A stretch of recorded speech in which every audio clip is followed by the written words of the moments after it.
Hi, my name is Everlyn Miller, 29 years old, the child in the family who has never once been truly valued. While my sister has always been praised as the golden star and my younger brother has been given every advantage by our parents, all I ever received were frowns and criticism. Even on my mother's birthday, when I stood up to present the most meaningful gift of all, covering the cost of the entire lavish dinner, the family still laughed, mocking me for pretending to have money. Have you ever been dismissed and denied your worth by your own family? Share your story with me and let me know where you are watching from before we begin. Thank you so much. The private dining room at Maple and Vine in downtown Chicago glowed beneath a high crystal chandelier, its light reflecting off pure white tablecloths and vases of carefully arranged white roses in the center of each table. The luxurious atmosphere carried the distinct air of American high society, making everyone who stepped inside feel just a little smaller before its refinement. Waiters dressed in black suits moved quietly like shadows, leaving only the sound of wine being poured and the faint aroma of fine roasted meat that had just been served. I sat at the far end of the long table, looking around with a feeling that was both strange and familiar. This was my mother Patricia Miller's 58th birthday, a woman always regarded as the heart of the family, and in many ways, she deserved that role. Tonight, she wore a modest navy blue dress, accented by an old pearl necklace she reserved for only the most special occasions. The golden light illuminated her face, making her smile even more radiant, yet I knew in those eyes the pride was always directed toward my sister Sloane, while indulgence was reserved only for my younger brother Noah. Beside my mother sat my father, Richard Miller, still carrying the stern presence of a businessman long accustomed to power, even though he was now retired. He sat with his back straight, his cold eyes always assessing, comparing each of his children one by one. Across the table was Sloane, my sister, sitting beside her boyfriend Derek. At 32, Sloane was already a successful attorney, walking with the confidence of polished high heels, constantly praised as the golden star of the family. My parents spoke of her as proof of their successful parenting, and she never missed a chance to remind everyone that she was their pride. My younger brother Noah had just completed his MBA. He had yet to achieve anything remarkable, but our parents provided him with everything. To them, Noah was the heir, the final hope of the family line. And then there was me, Everlyn, 29 years old, forever a shadow, the invisible child in this household. I had grown used to silence whenever I entered a room, used to my parents' distracted gazes, and used to hearing their praises always directed at Sloane or Noah. The evening began with extravagant gifts. Sloane carefully pulled out a signature orange box, and when my mother lifted the lid, the table erupted in gasps. A Hermes handbag, the kind of treasure most middle-class women only dared to dream of, now rested in my mother's hands. Her face lit up with emotion, her eyes shimmering as if she had just been handed the whole world. Immediately after, Noah stood, a little awkward but trying to mask it with confidence, and presented my mother with a small velvet box. Inside was a gleaming gold necklace. "I thought you might like this," he said, while my father nodded with pride, not even mentioning that the money had come from the account he and my mother had transferred to Noah just a week earlier. My mother threw her arms around him, tears sliding down her cheeks as she whispered her thanks over and over. I sat in silence. In front of me there was no box, no elaborate wrapping paper, only a half-empty glass of wine.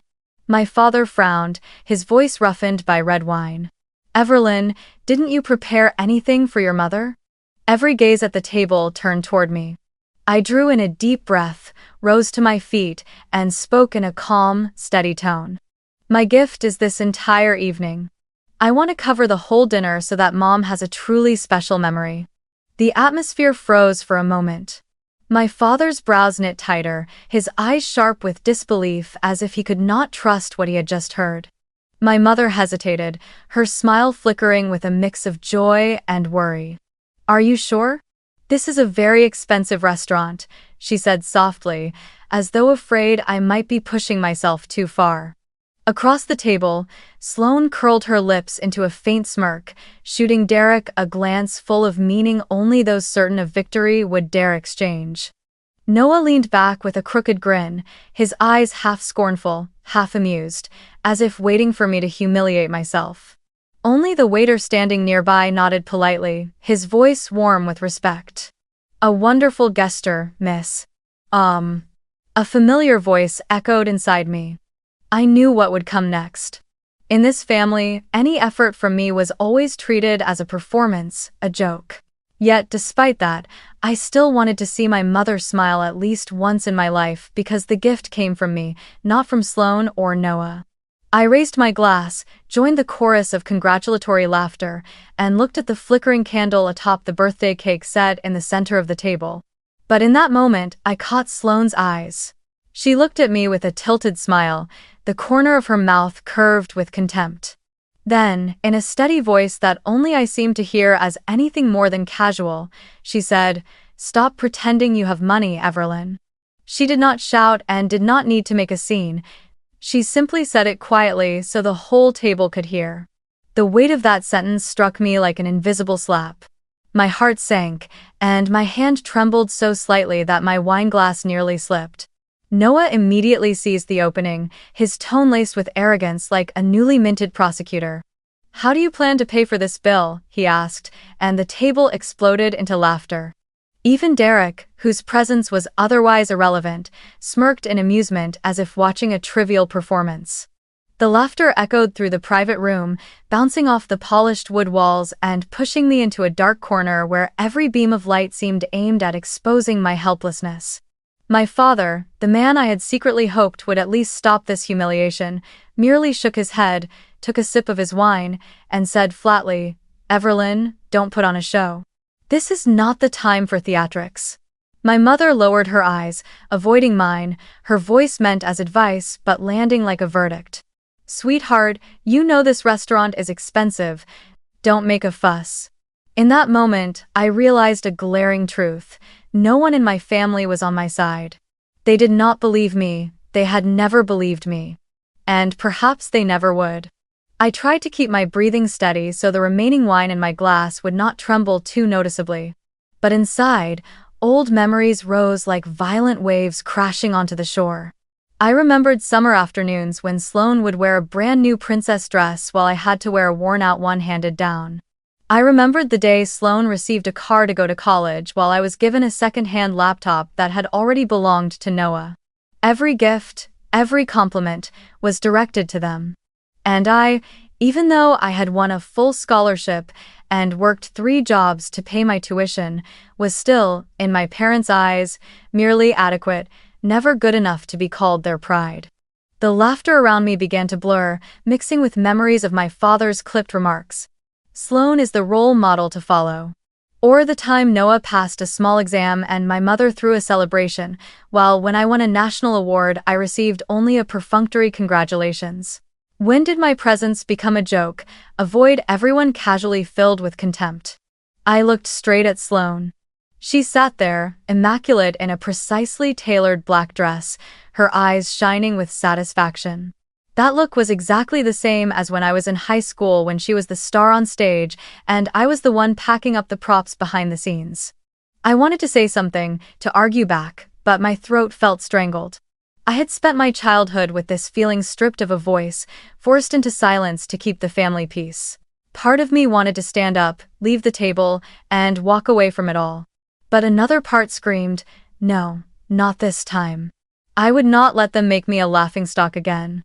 I breathed in deeply, pushed the painful memories back, and held my gaze steady so the tears would not fall.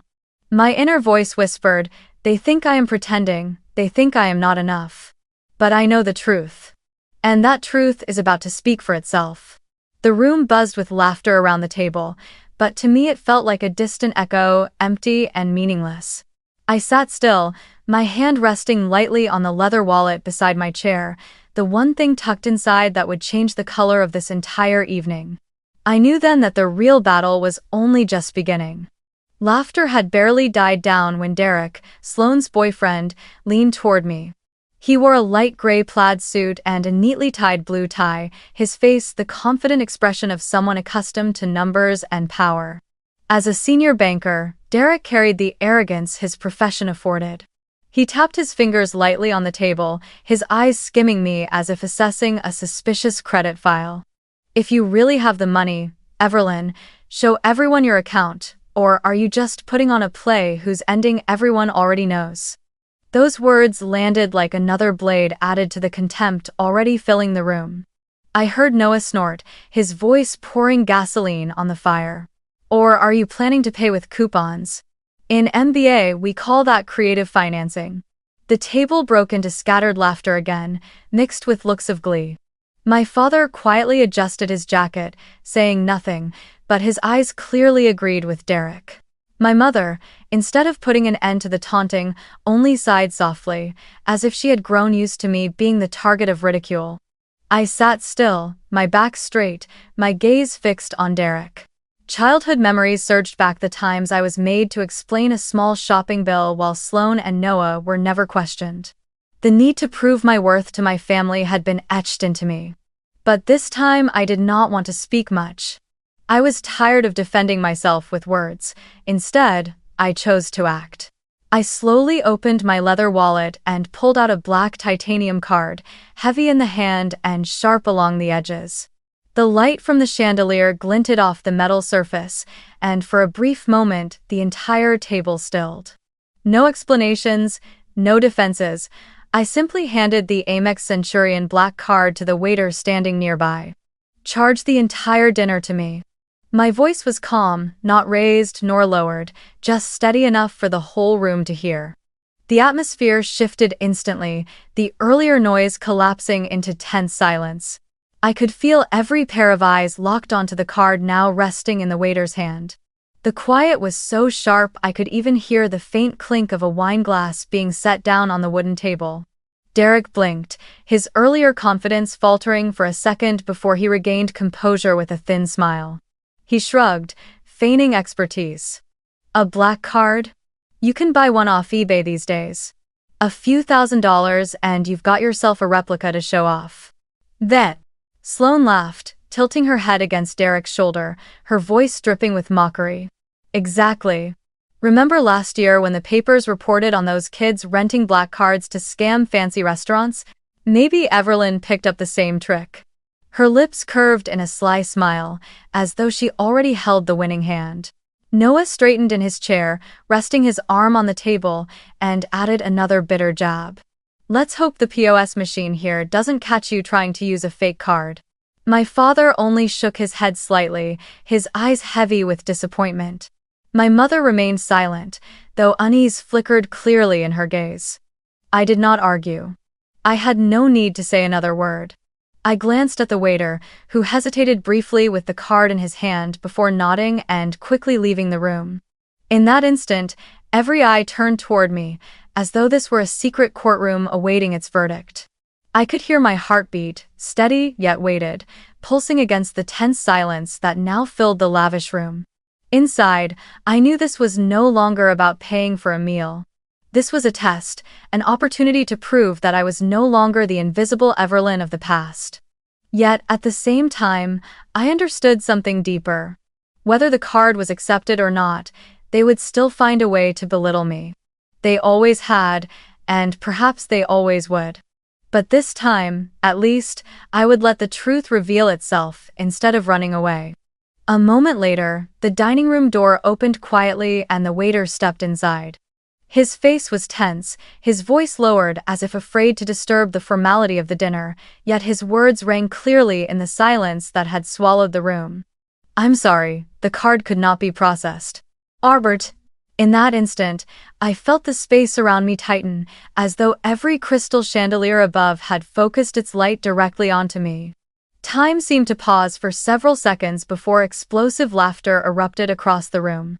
Noah was the first to laugh, his voice booming as if he had just witnessed the performance of a lifetime. Sloane nearly clapped her hands in delight, her eyes gleaming, her wide grin stretching until her cheeks flushed red. Fake black card, she practically shouted, her voice cutting above every other sound. This is the real Evelyn, always just a pretender. Derek laughed too, a quiet but scornful chuckle, then leaned towards Sloane and murmured, Told you, the card's definitely a knockoff. You can tell at a glance. Sloane nodded in agreement, her eyes on me as if I had just slipped the noose around my own neck. Beside her, Noah clicked his tongue and deliberately raised his voice so the entire table could hear. Pathetic. If you don't have it, fine. But to pretend and show off? That's embarrassing. My father leaned back in his chair and sighed heavily, one hand pressed to his forehead as if bearing my shame for me. My mother flushed, awkwardly looking around to avoid anyone's eyes, her hands clenched together on her lap. She seemed as if she wanted to disappear right then, to avoid facing the scene of her daughter being exposed before the whole family. In those moments, I heard the harsh laughter echoing in my head, mingling with the pounding of my heart. I remembered the countless times in the past I had been labeled the same way, a pretender, a failure, not good enough. I remembered in high school when I received a statewide commendation and my father said, "Good, but Sloane earned this too." I remembered being accepted to university on a full scholarship and my mother replying, "Not like Noah, he gets everything taken care of by his parents." Those memories surged back like waves, crashing over me and drowning me in a sea of mockery. I sat motionless, my hand still on the table, curled into a fist to stop my body from trembling. Part of me wanted to stand up and shout at them to admit how wrong they were, but another part urged calm. I had grown accustomed to being belittled. Their contempt was no longer new. It was a worn copy of countless moments before. Only this time, I had prepared for this moment. I did not need to argue or defend myself. I simply needed to let the truth speak for itself. I glanced at the waiter, still standing awkwardly with the card in his hand, and gave him a slight nod, as if to assure him that everything was fine. I knew what was coming. For them, this dinner was just another chance to turn me into a joke. But for me, this was the moment I had been waiting for all these years, the moment when the shell of the invisible child would finally crack and fall away. I took a sip of wine, letting the laughter echo around me, and whispered to myself, "Go ahead and laugh. In just a few minutes, everything will change." The mocking voices still hung in the air like an irritating echo when the dining room door swung open. A middle-aged man in a gray suit hurried in, his face flushed, his breathing heavy as if he had run a long way. The entire room froze, every gaze shifting toward him. I recognized him immediately. Jameson Clark, a senior manager at Maple and Vine, a man who almost never appeared unless something serious had happened. He stopped beside the table, bent slightly at the waist, and spoke with urgency and clarity. "Miss Miller, my deepest apologies. The issue is not with your card. It's because our restaurant still owes your company $550,000 from last month's catering contract." The sound in the room dropped into a void. The laughter was cut off so abruptly it left behind a suffocating silence. I heard someone gasp sharply, and when I turned, I saw the wineglass slip from Sloane's hand, crashing onto the carpet with a piercing shatter, exploding into thousands of crimson shards. She was frozen, eyes wide, lips trembling but unable to form a single word. My father's brows drew tight, his usually cold expression breaking into momentary confusion. My mother raised a hand to her mouth, her eyes darting as if searching for an escape from the stifling quiet. Derek blinked rapidly, his once confident face now clouded with bewilderment. Noah leaned forward, disbelief etched in every line of his face, his voice breaking. "Oh, which company exactly?" Jameson continued, his tone steady but edged with urgency, as though he was desperate to resolve the misunderstanding at once. Maple and Vine signed 3 major contracts with Miller Luxury Events to host our events, 2 charity galas and a VIP wedding. The total cost exceeded $600,000. We paid an advance of $50,000 and still owe $550,000, which will be cleared next quarter. Because accounting has not yet dispersed the payment, when the system flagged the card linked to the same account, it automatically showed the credit as held. The fault lies entirely with us, not with the validity of your card. I sat still, my hands resting lightly on the table, feeling the weight of every astonished stare from my family pressing down on me. None of them could react in time. Sloane bent awkwardly, scrambling to gather shards of glass as if the act itself could hide her shock. Derek spun his phone nervously in his hand, trying to search something, but his fingers shook so badly the screen kept sliding past what he wanted. Noah opened his mouth to speak, then shut it again, as if suddenly realizing that words had lost all meaning. My father was the first to break the silence. His voice came out rough, each word forced through tight lips. You said, 550,000? A contract? With Everlynn's company? He pressed down on the words, Everlynn's company, as though trying to confirm an impossible reality. Jameson nodded firmly, his eyes turning toward me with respect. Yes, that's correct. Miller Luxury Events, her company. Sir, ma'am, Everlyn delivered 3 of the most spectacular events Maple and Vine hosted this past year. Without her company, we would not have achieved record-breaking revenue last quarter. We are deeply grateful, and I personally apologize for the incident that cast any doubt on her standing. I gave a slight nod, the corner of my lips curving into the faintest smile. No explanations were needed, no defense required. The truth had revealed itself, spoken through the voice of someone completely outside of the family. All the laughter, all the mockery from just minutes ago had flipped into a cruel joke against them. I could see the change in their eyes, contempt melting into confusion, and then flickering with a shame they would never admit. My mother placed a trembling hand on her chest, her voice unsteady. Everlyn, that company is really yours? I didn't answer right away. I let the silence hang, stretching their discomfort. Silence, I realized, sometimes carried more weight than words ever could. In that moment, I no longer felt like the invisible child hidden beneath Sloane's shadow or measured against Noah's convenience. I was myself, and the truth had spoken, whether they wanted to hear it or not. I let the heavy silence linger for a few more heartbeats. Their eyes seemed to dig into me, searching for cracks, for denial, for any sign this was all some mistake. But there was nothing left to deny. I sat upright, set my glass gently on the table, and spoke with a calm yet resonant voice that filled the room still vibrating from the shock. That's right, I am the founder of Miller Luxury Events. My words struck like a bell, shattering the wall of illusions they had built around me for years. No more laughter, no more mocking eyes. Instead, a stunned silence blanketed the room. My father furrowed his brows, the lines on his forehead deepening as if he were struggling with an impossible equation. My mother's eyes widened, her hand clutching her pearl necklace as though it were the only anchor she had left. Sloane parted her lips, but no words came out, her gaze fixed on me in sheer disbelief. I continued, my voice calm, without boast or flourish, simply laying out the truth. Last year our revenue was $45 million. This year, we are on track to surpass $70 million. My clients are not only wealthy families in Chicago but also Fortune 500 corporations, political figures, and major charitable foundations. Each month we host dozens of events, from museum galas to million-dollar weddings. My team now includes over 200 full-time staff and hundreds of collaborators. I saw Derek, so often proud of his position at the bank, turn pale. He quietly pulled out his phone, his trembling fingers tapping frantically across the screen. The glow lit his face, highlighting his growing panic.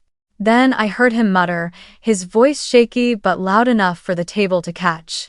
Forbes 30. Under 30. Everlyn Miller. He looked up, his eyes wide, his expression a mix of astonishment and embarrassment. Sloane snatched Derek's phone from his hand and stared at the screen. Her eyes shifted, first doubtful, then stunned, and finally frozen in rigid silence. I knew she was reading the Forbes article published a year ago, the one that described me as the woman reshaping America's luxury event industry. Noah's mouth hung open as he stammered, "So, you're not just a freelancer picking up odd jobs." For years, my youngest brother had used the word freelancer to diminish me, as if my work were nothing more than a passing hobby. I met Noah's gaze and offered a faint smile. No, Noah, I was never just a freelancer, I run a company. The truth hung in the air, heavy and undeniable. I watched my father inhale deeply, his hand on the table curling tighter into a fist. He had so often scolded me for being unrealistic, urging me to learn from Sloane and Noah. Now every one of those words was stripped bare by reality. My mother's eyes shimmered with tears, though I could not tell whether they came from emotion or shame. I continued, my tone steady. I am not boasting, nor do I need to prove myself to anyone. But since tonight everyone demanded to know how I could afford to pay for this dinner, this is the answer. I don't need loans, I don't need my parents' support, and I certainly don't need to pretend. I've walked this path on my own 2 feet. My father was the first to break the silence. His voice was low and hoarse, as if it took all his strength to force out the words. Why did you hide this from us, Everlyn? The question landed heavily, not just curiosity but tinged with hurt, as though my success without their knowledge was somehow a betrayal. I looked up at him, his eyes swirling with confusion, anger, and a hint of wounded pride. But deep down, the question didn't surprise me. It only unearthed memories I had long buried. I saw myself back at 18, the day Sloane received her college acceptance letter. My parents had gifted her a brand new car, a silver BMW gleaming under the summer Sunday. They handed her the keys with cheers and proud smiles, while I stood quietly in the corner, clutching my worn-out notebook. A month later, when it was my turn to head to college, my reward was a used laptop, its casing scratched, several keys already faded. I smiled and said thank you, but inside I knew the truth. The comparisons had never been fair.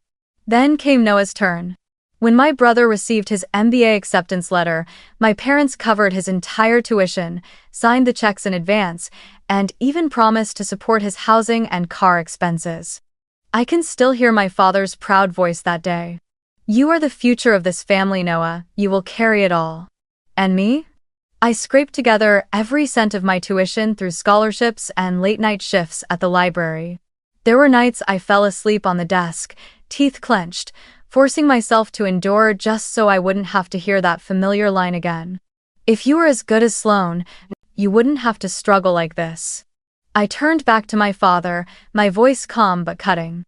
I hid it, because I knew that no matter what I achieved, in your eyes it would always be thanks to Sloane, thanks to you. Never because of me. I paused, letting the words sink in, then continued. I wanted to prove it on my own, without hearing anyone deny my effort again. I saw my mother flinch, her hand trembling against her pearl necklace. Sloane bit her lip, her eyes blinking rapidly as if refusing to face the truth.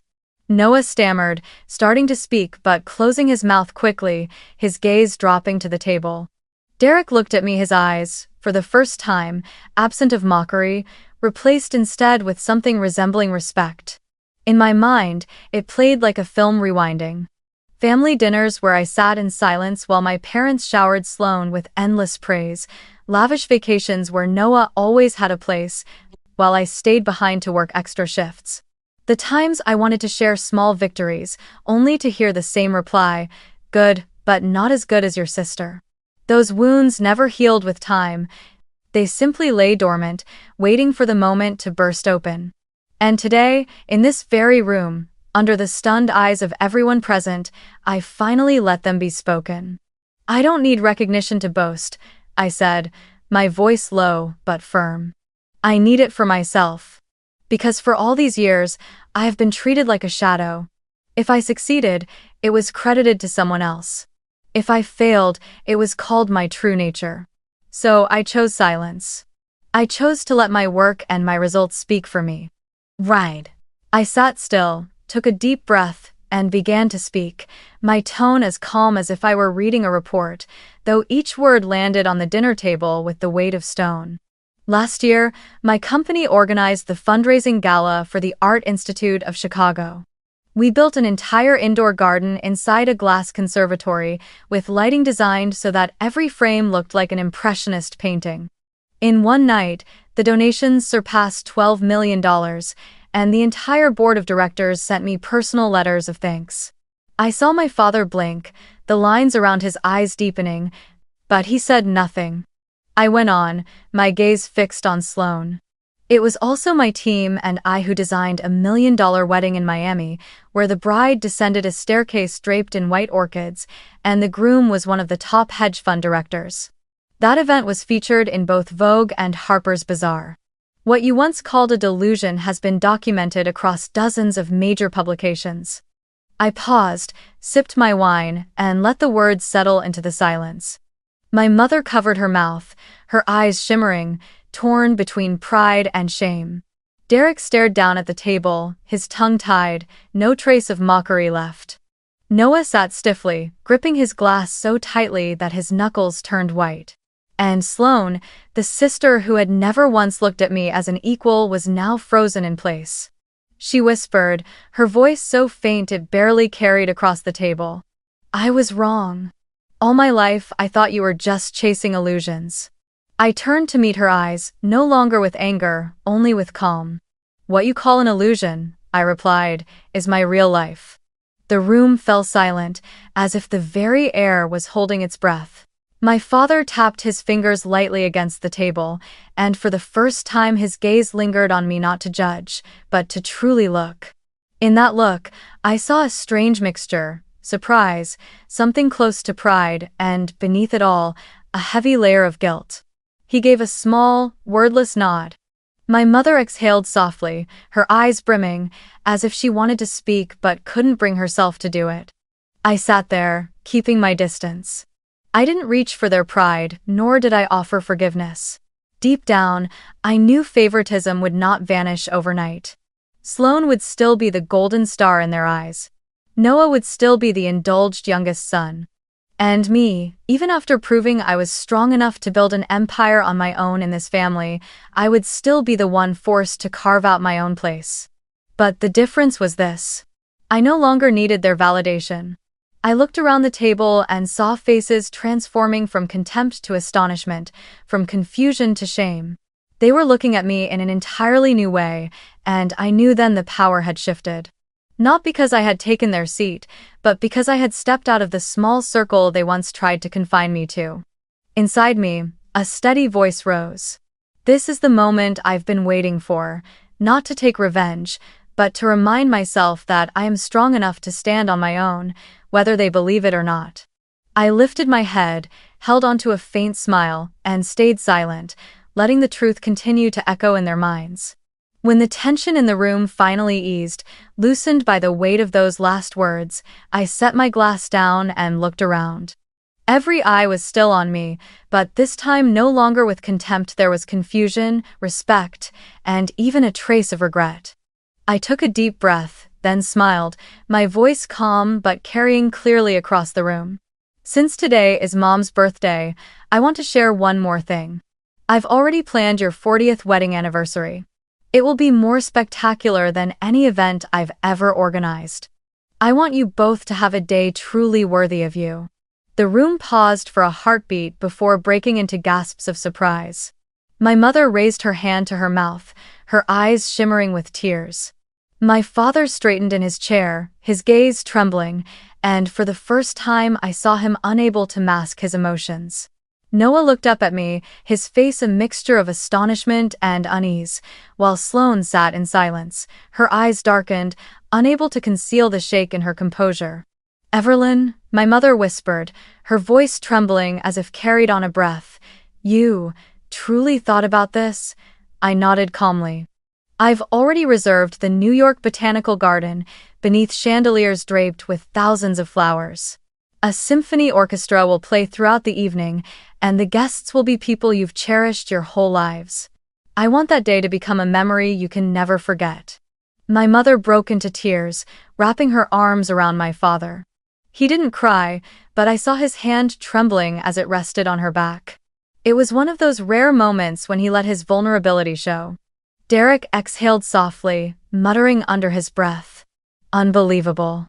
And Noah spoke slowly, his voice cracking. "You did all of that."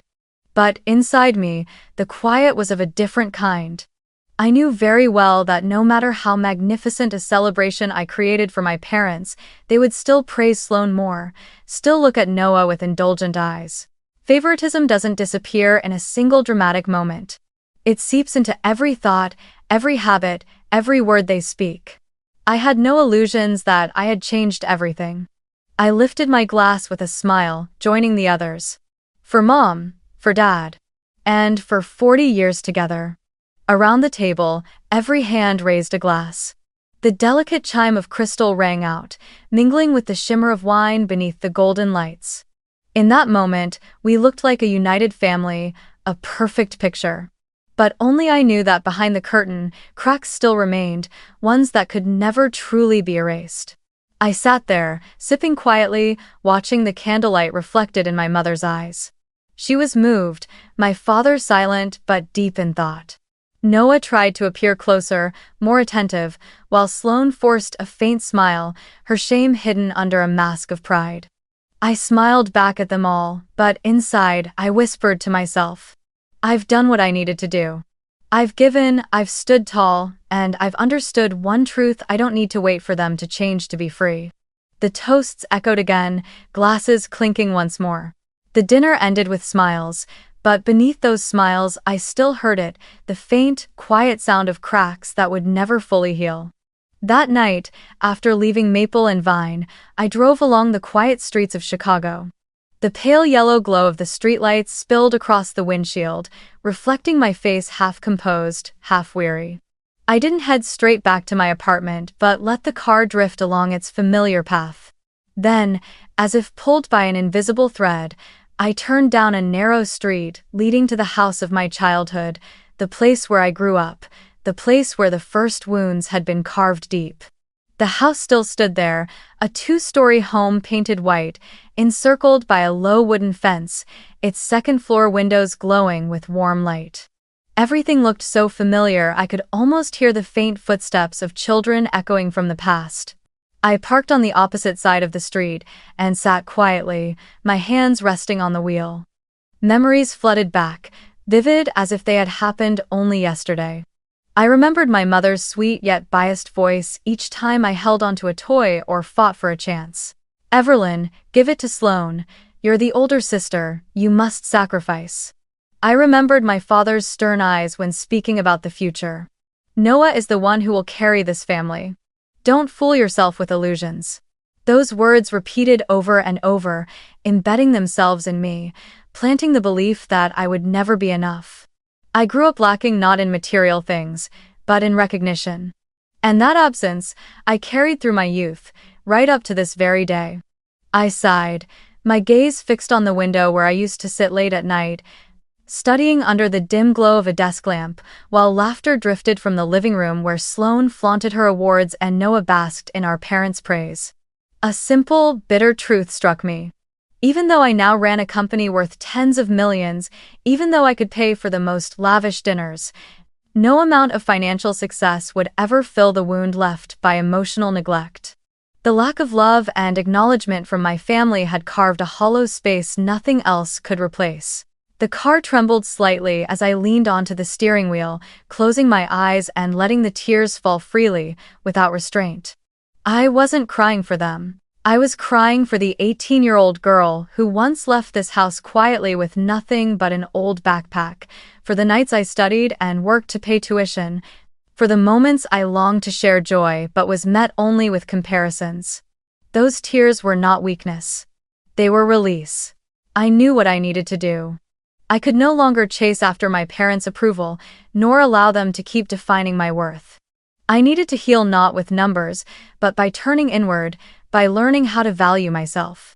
So I began therapy. At first, sitting across from a stranger and speaking about wounds I thought had long gone cold was difficult. But session by session, I learned how to name my feelings, how to recognize the truth. I had been emotionally abandoned, and that was never my fault. At the same time, I poured my energy into work not just to earn money, but to rediscover joy in creation. I organized events where clients left with eyes shining, galas where donations were enough to save thousands of children, weddings where families were bound together by love rather than favoritism. Each successful event, I no longer saw as proof against my family, but as part of my own healing journey. I also opened my heart to people who had never belittled me, who always called me by my name with respect, not with the label of the invisible child. I joined a community of women entrepreneurs, each with her own story of being doubted, underestimated, and then rising above. Within that circle, I found the empathy I had never known in my own family. They taught me that true strength does not come from proving yourself to those who never believed in you, but from believing in yourself. One morning, as I stepped out of a therapy session, I paused in front of a mirror. I saw my face not perfect, carrying traces of exhaustion, but also etched with resilience. And for the first time, I smiled at myself, without needing anyone else's approval. I thought, I am enough. And I will always be enough. A year later, I stood on the grand stage of the Manhattan Center in New York. Spotlights shone down on the thousands of people seated below entrepreneurs, artists, public officials, and even nurses and doctors from the Children's Hospital. Before me, a massive LED screen glowed with the words, "Fundraising Gala, Together for Children's Future." At my feet was a symbolic check for $10 million, the amount raised in a single night for the city's children's hospital. Applause thundered through the hall, wave after wave rolling forward. I bowed, a smile spreading across my face, and in that moment I realized. This was my family, the people who saw my true worth, without comparisons, without favoritism. In that moment, the memory of the maple and vine dinner flickered back. The night I was mocked when my card was declined, the night they sneered that I was pretending to have money. The night I stood tall and let the truth speak for itself. I no longer felt the sting of it. I only felt gratitude, because that was the moment that marked the beginning of my journey to choose myself. I held the microphone, my voice ringing clear. I once thought victory meant making those who doubted me regret it. But now I understand, true victory is when I no longer need their recognition. I stopped waiting. I chose myself. I chose a life where I am respected and loved. Those words were not only for the audience, but also a reminder to the girl I once was, the one who sat by the old window, clutching a dream of someday being seen. The stage lights dimmed, and the band began to play soft notes. I stepped away from the bright glow and walked toward the wings. Behind the curtain, my colleagues, the people I trusted and cherished, clapped my shoulder, embraced me, their eyes shining with shared joy. I felt free, no longer bound by any shadow. I didn't need to measure myself against Sloan or outshine Noah in my parents' eyes. I only needed to be Everlyn, and that was enough. As I walked out of the hall, I glanced up at the screen where my image still shone, standing before a sea of applause. I smiled softly, a sense of peace filling me. Victory was never about forcing a biased family to bow their heads. It was about being strong enough to walk away, free, no longer allowing them to define my worth. And if you are watching this story, perhaps you too have felt forgotten, compared, or diminished by the very people who were supposed to love you most. Believe me, you don't need to wait for them to change. What you need is the courage to change the way you see yourself. Family is not just about blood. True family is where you are respected, loved, and allowed to be who you are. The greatest victory isn't making them regret, it's being strong enough not to need their recognition at all. And when you reach that point, you'll find that freedom, peace, and happiness were never far away. Thank you for taking the time to listen to this story. If you feel connected or found a little strength in Everlyn's journey, don't forget to like, subscribe, and share so that others may also be inspired. See you again in the next stories, posted every day here on Familial Stories Exposed.